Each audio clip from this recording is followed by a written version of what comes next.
আসসালামু আলাইকুম। হাই বন্ধুরা, কেমন আছেন আপনারা সবাই? আশা করি ভালো আছেন। আবারও হাজির হলাম আপনাদের মাঝে আজকে সারাদিনের আর একটি ভিডিও নিয়ে। এখন বাজে সকাল 7টা। সকাল সকাল উঠে পড়লাম, সবাইকে শুভ সকাল। তো সকাল সকাল উঠে পড়লাম। ইমানি কোচিংয়ে গেছে। ওর সকালে 7টা থেকে 8টা, সাড়ে 8টা পর্যন্ত মানে আইসিটি কোচিং। ও সকালে কোচিংয়ে গেছে। আর ইলমা ঘুমাচ্ছিল। আমি সকালে উঠে পড়লাম, নাস্তা বানাবো আজকে মেয়েদের জন্য সুজির হালুয়া আর রুটি বানাবো। তো সুজির হালুয়াটা বানানোর জন্য প্রথমে আমি সুজির প্যাকেটটা কেটে নিলাম। সুজির হালুয়াটা বানানোর জন্য চুলায় একটা পাতিল বসিয়ে চুলাটা জ্বালাই দিয়ে গ্যাসে চুলাটা জ্বালাই দিয়ে সুজিটা আমি ভেজে নিব। তো দেখতেই পাচ্ছেন সুজিটা আমি একটু লাল লাল কড়া করে ভেজে নেব, যেহেতু দুধ দিয়ে হালুয়া করব সুজির রুটি দিয়ে খাওয়ার জন্য। আর লাল কড়া করে ভাজলে হবে কি সুজির ফ্লেভারটা সুন্দর লাগবে। আর দুধ দিয়ে যেহেতু রান্না করব সলসলা সুজিটা দানা দানা হয়ে থাকবে। তো সুজিটা ভাজা হয়ে গেল। এখন আমি কারেন্ট যেহেতু এত ডিস্টার্ব দিচ্ছে কারেন্ট, আর এত পরিমাণ দিনাজপুরের তাপ, অন্যান্য ডিস্ট্রিক্টের চেয়ে দিনাজপুরে প্রচুর তাপ আর কি। আর গরমও এত গরম। তো কালকে বিকেল থেকে একটু বৃষ্টি হচ্ছে অবশ্য 3:30 থেকে। তো আজকে রাতেও বৃষ্টি হয়েছে, রাত 2:30 থেকে সকাল ভোর 5টা পর্যন্ত বৃষ্টি হয়েছে। আমি 2:30টার দিকে উঠেছিলাম, দেখেছি বৃষ্টি হচ্ছে, পরে দরজা জানলা লাগিয়ে দিয়েছিলাম, তখনই টের পেয়েছিলাম। দেখছি রাত 2:30 থেকে ভোর 5টা পর্যন্ত বৃষ্টি হয়েছে একটু। তো এখন আবার 7টা বাজে, এখন 7:30 বাজে, এখন বৃষ্টি নাই যদিও। তো বৃষ্টি হলে হবে কি প্রচুর গরম। তো কারেন্ট বারবার ডিস্টার্ব দিচ্ছে। তো সুজিটা ভাজা হয়ে গেল, ভাবলাম যে রুটি বানার আগে একটু দুধ চা বানিয়ে রেখে দেই, মেয়েরা যখন খাবে তখন পরে আবার একটু গরম করে নিলে হয়ে যাবে। তা দুধ চা বানানোর জন্য প্রথমে 1 কাপ দুধ দিয়েছি। আমরা যদি 3 জন খাবো 3 কাপ 2 কাপ পরিমাণ পানি দিয়েছি আর 1 কাপ দুধ দিয়েছি। দিয়ে মানে দুধ চার পানিটা ভালো করে 2টা বলক আসছে, তারপরে 1 চিমটি লবণ দিয়েছি। আর আমি সবসময় চায়ের মধ্যে দুধ চা বলেন রসা বলেন, আমি একটু লবণ দেই স্বাদের জন্য। লবণ দিয়েছি, দিয়ে আর একটা বলক আনার পর আমি চা পাতা দিয়েছি 2 চামচ। চা পাতা দেওয়ার পর দুধ চাটা 2টা বলক আসার পর নামিয়ে রাখলাম, যদি কারেন্ট যায় তাহলে কি হবে। আর এখন 2টা বলক আসার পর দুধ চাটা নামিয়ে রাখবো, পরে কারেন্ট গেলেও সমস্যা নেই, খাওয়ার সময় হালকা একটু গ্যাসে গরম করে একটা বলক আনলে হয়ে যাবে, অতটা গ্যাস ফুরাবে না। এই জন্য ম্যাজিক চুলাতে কারেন্ট থাকা অবস্থায় দুধ চাটা বানিয়ে রেখে দিলাম, খাওয়ার সময় আর একটু গরম করলে হয়ে যাবে। এখন সুজিটা ভাজা হয়ে গেছে আমার। এখন আমি চাটা নামিয়ে নিলাম। এখন ওই ম্যাজিক চুলাতে এখন আমি সুজির যে গরুর দুধটা রাতে জাল করা ছিল, এখন এই গরুর দুধটা দিয়ে অর্ধেকটা দিয়ে চা বানিয়েছি। এখন বাকি গরুর দুধটা আমি ম্যাজিক চুলাতে গরম করে নিচ্ছি। ম্যাজিক চুলার না হিটটা আমি 1000-এ দিয়ে গরম করে দুধটা বলক এনে নিব। তা দুধটা ততক্ষণ বলক আনুক। এখানে আমি 2টা সাদা এলাচি, 2টা দারচিনি, 2টা তেজপাতা দিয়ে দিলাম, দিয়ে দুধটা লাড়তে থাকবো। আর স্টিলের বাসন পাত্রতে ম্যাজিক চুলাতে রান্না করলে হয় কি, বিশেষ করে তরল জাতীয় জিনিসগুলা রান্না করলে হয় কি আর কি দাঁড়ায় থেকে নাড়তে হয়। তা নাহলে স্টিলের বাসনপাত্র ম্যাজিক চুলাতে রান্না করলে হয় কি তলা লাগে আর পুড়ে ধরে। এই জন্যে ধৈর্য সহকারে স্টিলের বাসনে যখন রান্না করতে যাবেন ম্যাজিক চুলাতে, তখন একটু লাড়তে হয়। তো বিশেষ করে তরল জাতীয় আইটেমের যে জিনিসগুলো রান্না করবেন লাড়তে হয়, নাহলে তলা ধরে। তো দুধটা বিশেষ করে দুধের ক্ষেত্রে বেশি অনাবত লাড়তে হয় বলক না আসা পর্যন্ত। তো গরুর দুধটা আমি অনাবত লাড়তেছিলাম বলক না আসা পর্যন্ত, দেখতেই পাচ্তেছেন আপনারা। চাটাও নামিয়ে নিয়েছি, সুজিটা ভেজে নিয়েছি, ফ্রিজ থেকে কিশমিশ বের করে আনলাম, যেহেতু সুজিতে দিব, সুজির হালুয়া করব। কারেন্ট না থাকলে ফ্রিজ খোলা সমস্যা হয়ে যাবে। আর ফ্রিজটা আমার প্রায় 15 বছর হয়ে গেছে। ফ্রিজটা আমার 10 শিফটি। আমার ফ্রিজটা আমি মনে হয় 10-12টা ডিস্ট্রিক্টে ঘুরছি এই ফ্রিজ নিয়ে, কখনো আমার ফ্রিজটা নষ্ট হয়নি। অনেকের দেখি যে বছর ঘুরতে না ঘুরতে ফ্রিজ নষ্ট হয়ে যায়। আমার ফ্রিজটা ওয়ালটন ব্র্যান্ডের। আমার ফ্রিজটা কখনো আজও অবধি এখনও নষ্ট হয়নি। আমি এক হাতে ব্যবহার করি, নিয়ম অনুযায়ী নিয়ম মেনে চলি। আমার ফ্রিজ আল্লাহর রহমত ভালো আছে। তো কারেন্ট না থাকলে ফ্রিজটা খুললে সমস্যা হবে। আমি কারেন্ট না থাকলে ফ্রিজ কখনো খুলি না সহজে, একবারে ইম্পর্টেন্ট কাজ ছাড়া বা প্রয়োজন ছাড়া। তো কারেন্ট বারবার ডিস্টার্ব দেয়, এই জন্য কিশমিশটাও বের করলাম। আর যেহেতু সুজির হালুয়াতে কিশমিশ দিব, তো সব বের করে নিলাম। সুজির হালুয়ার জন্য গরুর দুধটা 2টা বলক আসছে, তারপরে 1 চিমটি লবণ দিয়েছি স্বাদের জন্য। এখন আমি চিনি দিব। গরুর দুধটাতেও এক চিমটি লবণ দিয়ে দেখতেই পাচ্ছেন বলক আসছে। এখন আমি আর কি সুজির হালুয়াটা রান্না করার জন্য স্বাদ মতো চিনি দিয়ে দিব। দেখতে পাচ্ছেন চিনিটা আমি গরুর দুধটাতে ঢেলে দিলাম। গরুর দুধটা বুদবুদ করে ফুটতেছিল ভালো করে, দেখতে পাচ্ছেন টকবক টকবক করে ফুটতেছে। আর আমি ম্যাজিক চুলাতে লাড়তেছিলাম চামচ দিয়ে স্টিলের পাতিলে, আর অন্যান্য কাজগুলো এক হাত দিয়ে করতেছি, প্লাস ভিডিও করতেছি। ইমানি কোচিংয়ে গেছে, ইলমা ঘুমাচ্ছে। আর যারা এক হাত দিয়ে ভিডিও করে তারাই বুঝতে পারবে এক হাত দিয়ে কাজ করা ভিডিও করা অনেক কষ্ট। আর আপনারাও হয়তো বলবেন এত কষ্টটা ভিডিও করেন কেন, এটাও আপনাদের হয়তো প্রশ্ন থাকতে পারে, সেটার উত্তর আমি দিচ্ছি। তো সুজির হালুয়াটা যেহেতু রান্না করব গরুর দুধ দিয়ে রুটি দিয়ে খাওয়ার জন্য, তো সুজিটা আমি ভেজে রেখে দিয়েছিলাম। দুধটা 2-3টা বলক এসে গেছে। এখন আমি দুধটার মধ্যে চিনি দিয়ে দিয়েছি। এখন আমি ভেজে রাখা সুজিটা কড়া করে যে লাল একটু লালচে করে ভেজে রেখে দিয়েছিলাম, সেই সুজিটা আমি এখন দিয়ে দিলাম গরম দুধটার মধ্যে, গরুর দুধটার মধ্যে ঢেলে দিয়ে এখন আবারও অনাবত নাড়তেছি। ভালো করে না ফুটা পর্যন্ত, সুজিটা সিদ্ধ না হওয়া পর্যন্ত আমি লাড়বো অনাবত, দেখতেই পাচ্তেছেন আর কি। তো যেটা বলতেছিলাম যে ভিডিও করেন কেন যদি আপনার কষ্টই হয়। আসলে স্বপ্ন সবাই দেখে, আমার গতকালকের ভিডিওতে আপনাদের বলেছি স্বপ্ন সবাই দেখে। বা বিয়ের আগে একটা ছেলে হোক একটা মেয়ে হোক, বিয়ের আগে স্বপ্ন যারা দেখে, যদি বিয়ের আগে বাবার পরিবারে থাকলে বাবা মা বা ভাইয়েরা বা বোনেরা সাপোর্ট করে, বাবার বা কেউ বাবার ফ্যামিলির কেউ না কেউ আর কি স্বপ্নের সিঁড়ি সবাই উঠতে চায়। স্বপ্নের সিঁড়িটা কেউ না কেউ সাপোর্ট ছাড়া কেউ স্বপ্নের সিঁড়িতে উঠতে পারে না, কারো সাপোর্ট থাকতে হয়। আর বিয়ের পরে ছেলেদের ক্ষেত্রে হোক বা মেয়েদের ক্ষেত্রে হোক, বিয়ের পরে আর কি শ্বশুরবাড়ির লোকজন বা ওয়াইফের ক্ষেত্রে হোক বা ছেলেদের স্ত্রীর ক্ষেত্রে হোক বা আর মেয়েদের স্বামীর ক্ষেত্রে হোক, শ্বশুরবাড়ির লোকজনেরা বা স্ত্রী বলেন বা স্বামী বলেন, তাদের কারো না কারো সাপোর্ট থাকতে হয়, তবেই একজন ব্যক্তি স্বপ্নের সিঁড়িটা উঠতে পারে, ছুঁইতে পারে। তো সেরকম আমারও একটা স্বপ্ন আছে আর কি। আমার স্বপ্নটা হলো, আমি যেহেতু সাধারণ, অতি সাধারণ, আমি একজন গৃহিণী, অতি সাধারণ আমার কাজ, আমার অতি সাধারণ। আমরা ছোট ছোট ছোট স্বপ্ন, আমি বেশি বড় স্বপ্ন দেখি না, সেটা তো আমি আপনাদের আমার গতকালকের ভিডিওতেও বলেছি।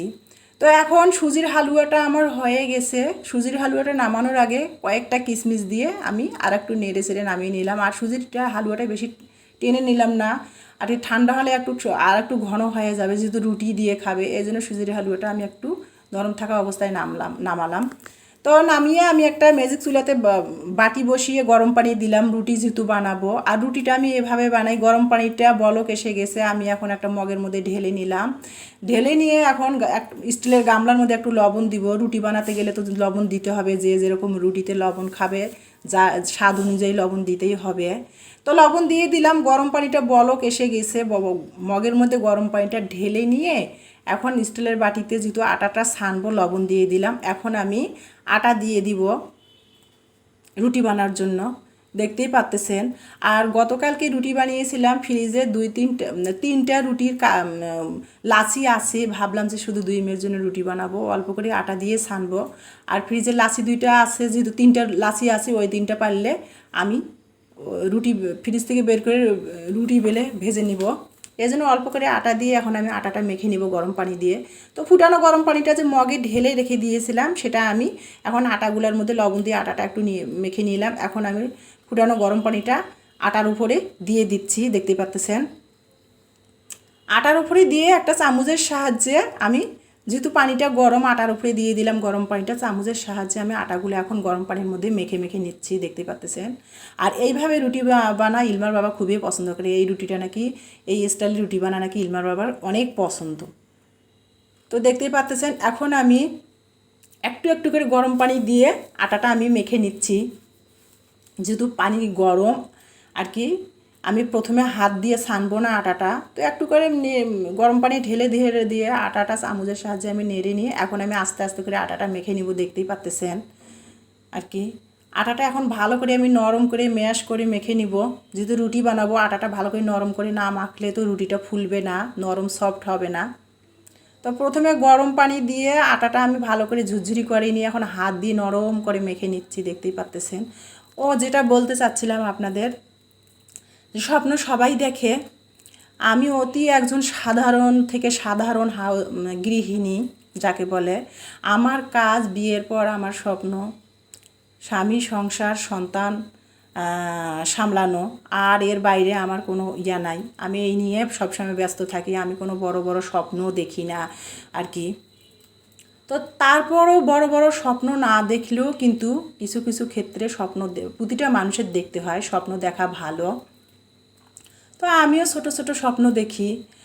এখন যেহেতু অনলাইনের যুগ, আমি একটা ইউটিউব চ্যানেল খুলেছি যে আমি সারাদিনে বাইরে, যেহেতু আমি সাধারণ অতি সাধারণ থেকে সাধারণ গৃহিণী, আমি যেহেতু বাইরের জগৎগুলোতে যেতে পারি না, আমি ঘরে টুকিটাকি যা করি, যেহেতু অনলাইনের যুগ, সেটাই যদি আমি আমার চ্যানেল একটা ইউটিউব চ্যানেল খুলি, ভিডিওগুলো সবার সাথে আপনাদের সবার সাথে শেয়ার করি, সেখান থেকে যদি আমি কিছু রান করতে পারি, তাহলে আমার অনেক ছোট ছোট স্বপ্নগুলো পূরণ হবে। তার মধ্যে যেমন আমার বাবা নাই, আমার বাবা মারা গেছে আজ 17 বছর, 18 বছর। আমার বিয়ে হয়েছে 19 বছর। আমার বিয়ে হওয়ার 1 বছর পর, 1 বছর যেতে না যেতে আমার বাবা স্ট্রোক করে মারা গেছে।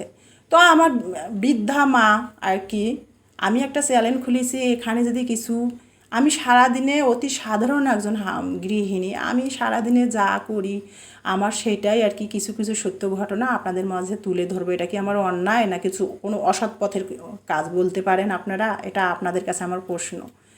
তো আমি সারাদিনে যা করি সেটাই আপনাদের বোন হয়ে, পরিবারের একজন বোন হয়ে আপনাদের কাছে শেয়ার করার চেষ্টা করতেছিলাম। এটাই আমার স্বপ্ন ইউটিউব চ্যানেলে। তো সেখান থেকে যদি আমি কিছু রান করতে পারি, আমার মাকে আমি হেল্প করতে পারবো।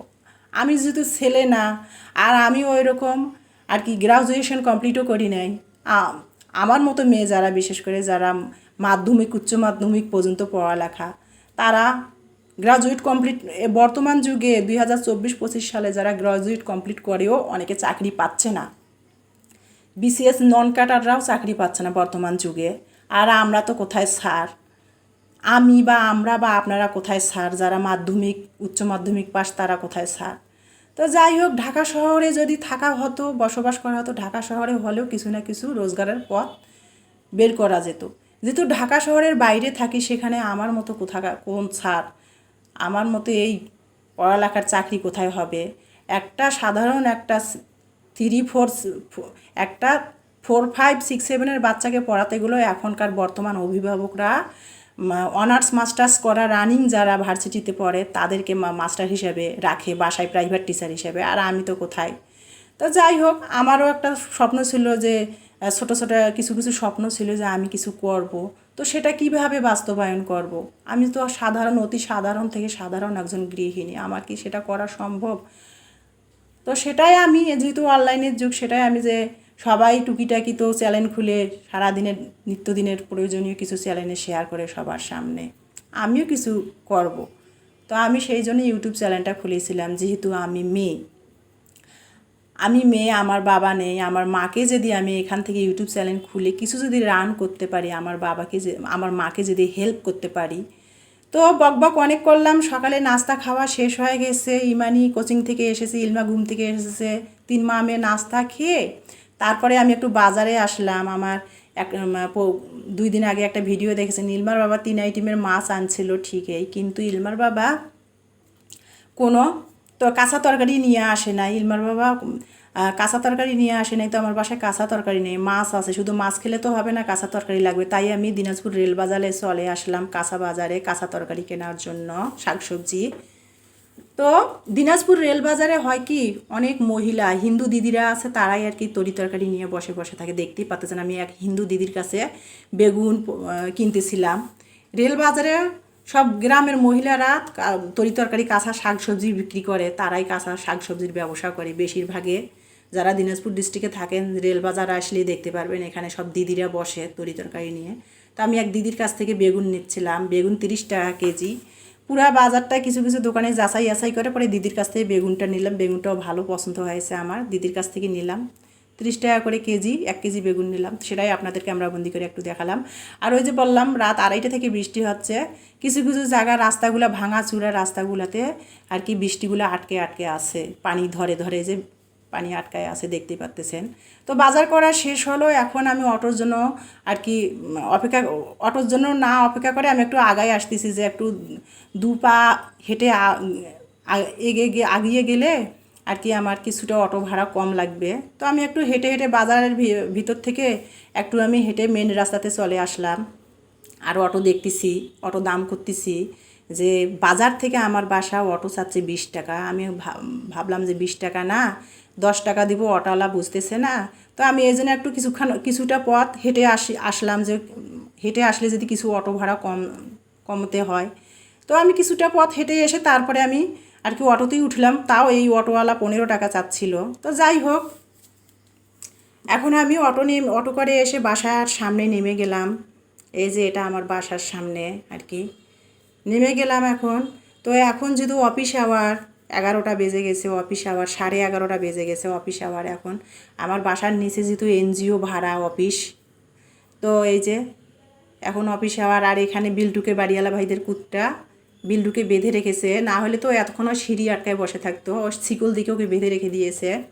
তো এখন আমি সিঁড়ি উঠে বাসায় চলে আসবো, দেখতেই পাচ্তেছেন আপনারা। এক হাত দিয়ে ভিডিও করা, এক হাত দিয়ে বাজারের ব্যাগ নিয়ে দরজার মধ্যে লক করতেছিলাম। 2 মেয়েকে বাসায় পড়া ধরাই দিয়ে আমি বাজারে গিয়েছিলাম। এখন বাসায় আসলাম, বাসায় বাজারের ব্যাগটা সিঁড়ির নিচে দরজার নিচে রেখে লক করলাম। মিলমা দরজা খুলে দিল।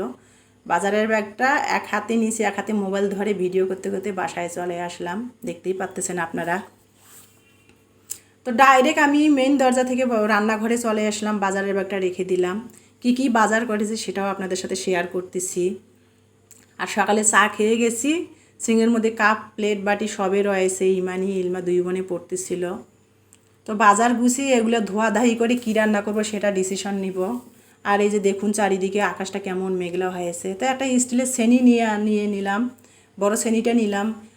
যেহেতু বাজারে গিয়েছি বাজারের ব্যাগ নিয়ে, আর দোকানদারেরা আমাকে কোনো পলিথিনের ব্যাগে বাজার দেয় নাই। বাজারের ব্যাগ দেখছে, বাজারের ব্যাগে তরকারিগুলো দিয়েছে, পলিথিনের ব্যাগ চাইছি দেয় নাই।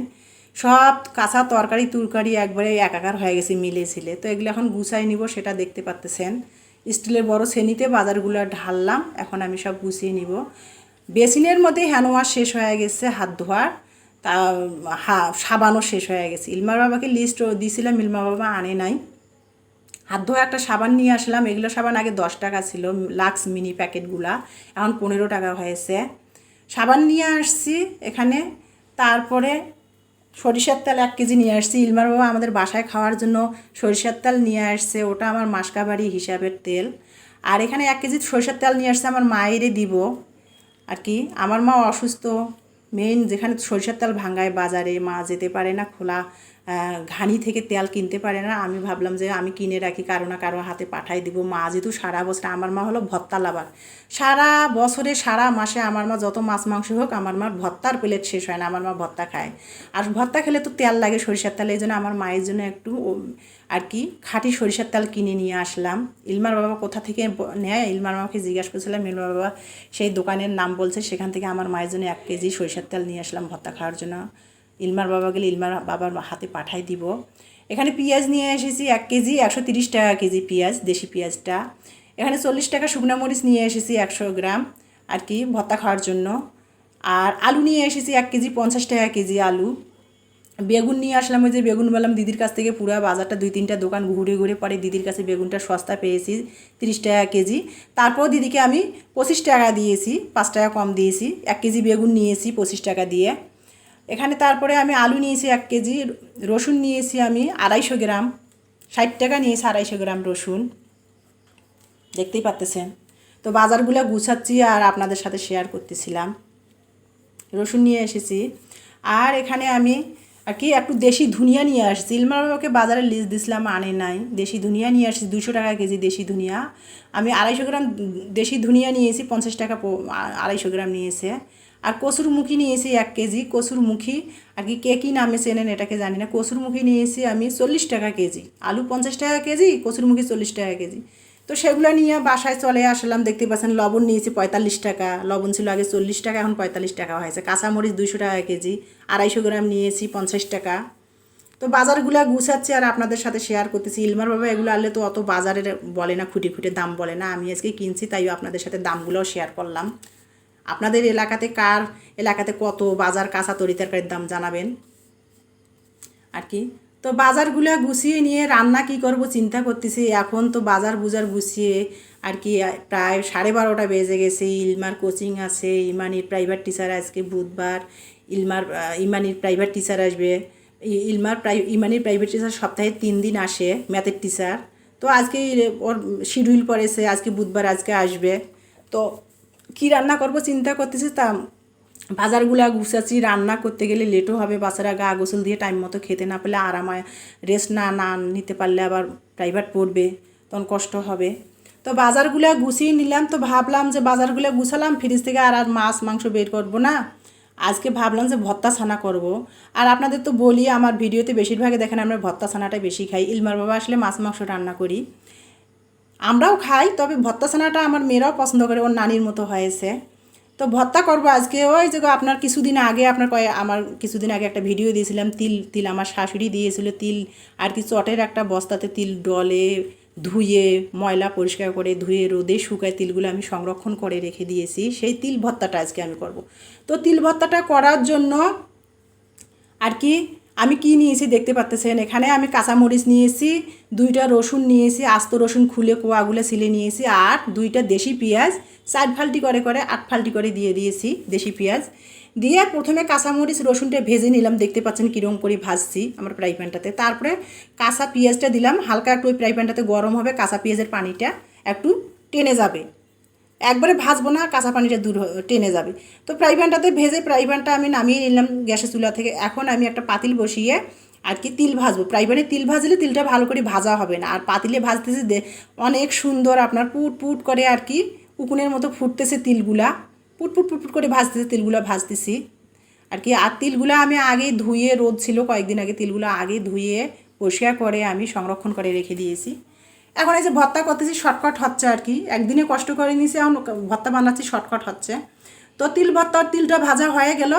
আর তিলটা যে ভর্তা করবো এই জন্য পাটাটা আগে ধুয়ে মুছে তারপরে আমি রসুন পেঁয়াজ ছিলে নিয়েছিলাম। পাটাটা শুকাই গেছে, শুকনো তানা দিয়ে মুছে নিয়েছি, পাটাটা শুকাই গেছে। এখন আমি ভাজা তিলটা দিয়ে দিলাম, দিয়ে এখন ভর্তাটা ডলে নিব, দেখতেই পাচ্ছেন। আর তিল ভর্তা বলেন, বাদাম ভর্তা বলেন, তিসি ভর্তা বলেন, কালিজিরা ভর্তা বলেন, এগুলো পাটাতে বাটনা ভর্তা করতে হয়। আর পাটাটা ভেজা থাকলে কিন্তু এই ভর্তাটা থেকে তেল বের হবে না। বাদাম ভর্তা থেকেও কিন্তু তেল বের হয় বাদাম ভর্তা বানাতে গেলে, তিল ভর্তাতেও তেল বের হবে। দেখতে পাচ্ছেন পাটাটা এরকম শুকনা থাকতে হবে, তবে না আপনার তিলটা যখন বাটতে যাবেন বা বাদাম বাটতে যাবেন, কি সুন্দর ভর্তা বাটতে গেলে তেল বের হয়। তো দেখতে পাচ্ছেন পাটাটা শুকনো ছিল, এখন আমি তিলটা ডলে নিচ্ছি, ভাজা তিলটা। আর কত সুন্দর তেল তেল হয়ে গেছে প্রথম বাটাতে, দেখতে পাচ্ছেন। আর এইভাবে তিল ভর্তা বানা শিখছি আমি আমার শাশুড়ির কাছ থেকে, যেটা সত্য কথা সেটা তো বলতেই হবে। আর এই যে প্রথম বাটাতে দেখতে পাচ্ছেন কত সুন্দর আমার হাতটা তেল তেল হয়ে গেছে, পাটাটাও ভেজা ভেজা হয়ে গেছে। এখন আমি ভেজে রাখা কাঁচামরিচ, পেঁয়াজ, রসুন দিয়ে দিব, আর একটু স্বাদ মতো লবণ দিয়ে এখন আমি সেগুলো একসাথে ভালো করে বেটে নিব। দেখতে পাচ্ছেন ভর্তাটা কীভাবে করতেছি। আমার শাশুড়ি এভাবে শিখিয়েছে যে আগে তিল বেটে নিতে হয়, তারপরে তিলটা ভালো করে বাটতে বাটতে তিল থেকে তেল বের হবে, তারপরে রসুন পেঁয়াজ বাটতে হবে, রসুন পেঁয়াজ মরিচ লবণ দিয়ে। তো আমি সেরকম করে বেটে নিলাম আমার শাশুড়িকে অনুসরণ করে। তো বাটা হয়ে গেল, এখন আমি আর কি পাটাটা মুছে টুছে সব কিছু মুছে টুছে ইলমাকে অলরেডি দেখাইছে লবণ হয়ে গেছে তিল ভর্তাতে। আর ভর্তাগুলো তুলে নিচ্ছি। আর আজকে দুপুরে আর কিছু করব না, আজকে দুপুরে শুধু তিল ভর্তা, যেহেতু সময় নাই। এগুলো কাজ গোছায় টোছায় অন্যান্য কাজগুলো করতেই আমার 1:30 বেজে গেছে। এখন যদি তরকারি কাইটা রান্না করি, মাছ ফ্রিজ থেকে বের করে রান্না করি, অনেক সময় লাগবে। ওটা আমি রাতে রান্না করব, রাতে খাওয়া যাবে, প্লাস সকালে খাওয়া যাবে রুটি দিয়ে। তো এখন দুপুরের জন্য খালি আমি একটু তিল ভর্তা করলাম। আর আমার মেয়েরা তিল ভর্তা হলে তো আর কিছু লাগে না, বাদাম ভর্তা, তিল ভর্তা, এই ধরনের ভর্তা হলে আমার মেয়েদের আর কিছু লাগে না। তো তিল ভর্তাটা করে নিয়ে পাটা মুছে ইলমাকে ভাত দিচ্ছিলাম। ইলমা যেহেতু কোচিংয়ে যাবে, গোসল করে এসেছে রেডি হয়ে, পাটাটা মুছে প্লেটের মধ্যে ভাতগুলো তুলে দিচ্ছি, সময় নাই যেহেতু। দেখতেই পাচ্ছেন ওর পাটাতে ভাতগুলো পাটা মুছে দিয়ে দিলাম প্লেটটাতে, দিয়ে এখন ওর প্লেটে আমি তিল ভর্তাটা দিয়ে দিব, দিয়ে ওকে একটু কাঁচা লবণের ছিটা দিয়ে ওর ভাতটা সুন্দর করে মেখে দিব। এখন তিল ভর্তাটা দিয়ে সুন্দর করে মেখে মেখে ভাত খাবে। আসলে মাছ মাংস